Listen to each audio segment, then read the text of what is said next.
Мектеппен қош айтысқан түлектердің арасында мамандық таңдау мәселесі бірінші орында тұр. Бұл бейнематериал, физика, математика пәнін таңдаған талапкерлерге пайдалы болары сөзсіз. Көкте қалықтаудан қорықпайтын, авиация саласын меңгеруден қашпайтындар үшін білімін одан ары шыңдауға мүмкіндік бар. Алматы шаһарынан орын тепкен Азаматтық авиация академиясы жас талапкерлерді қабылдауға әзір. Азаматтық авиация академиясы негізінен 10 мамандық бойынша дайындайды. Осы жылы тағы бір мамандық қосылды. Енді көбісі ұшу мамандығына, авиадиспетчер мамандығына барғысы келеді, бірақ инженерлік мамандықтар да бар. Бұл оқу орнына жас талапкерлерді тіркеу тамыз айында басталады. Мұнда келу үшін аттестат, ұлттық бірыңғай тестілеу нәтижесі сынды құжаттарды реттеп алған жөн. Бұдан кейін ғана 10-нан аса мамандықтар арасында өзіңізге жақынын таңдап алуға болады. Ал азаматтық авиация тек әуеде ғана емес, ұшақты жерден басқаратын мамандықтар бойынша да оқытады. Механик пен енді авионик ол инженерлер жаңағы әуе кемелеріне қызмет көрсетеді.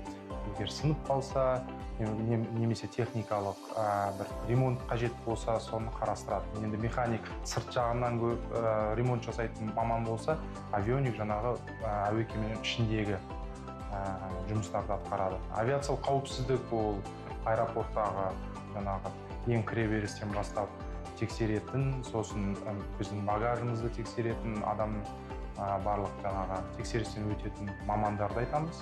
Аэродромның жұмыстар, мысалы самолет ұшып келді әуе кемесі, оны флажокпен көрсетеді, мына жаққа тұру керек, былай шығу керек, сосын жаңағы противообледенитель деген құрылғылар бар, соны қарайтын адам, немесе авиациялық бензин құятын адамдар, соның бәрі осы аэропортта деятельность деп аталады. Сондай мамандар. Физикалық дайындық пен медициналық тексеріс тек қана пилоттар мен авиадиспетчерлер үшін. Сіз механик, әуе аймақтық жұмыстарға барар болсаңыз, аса бір қойылатын талаптар болмайтынын еске саламыз.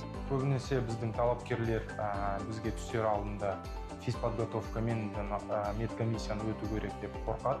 Ондай екі мамандыққа ғана керек болады, басқа мамандықтарға керек емес. Алматы қаласындағы ұшақтарды оқытатын іргелі оқу орнын жыл сайын 300-ге тарта түлек бітіріп шығады. Олар бүгінде еліміздің авиация саласында еңбек етуде.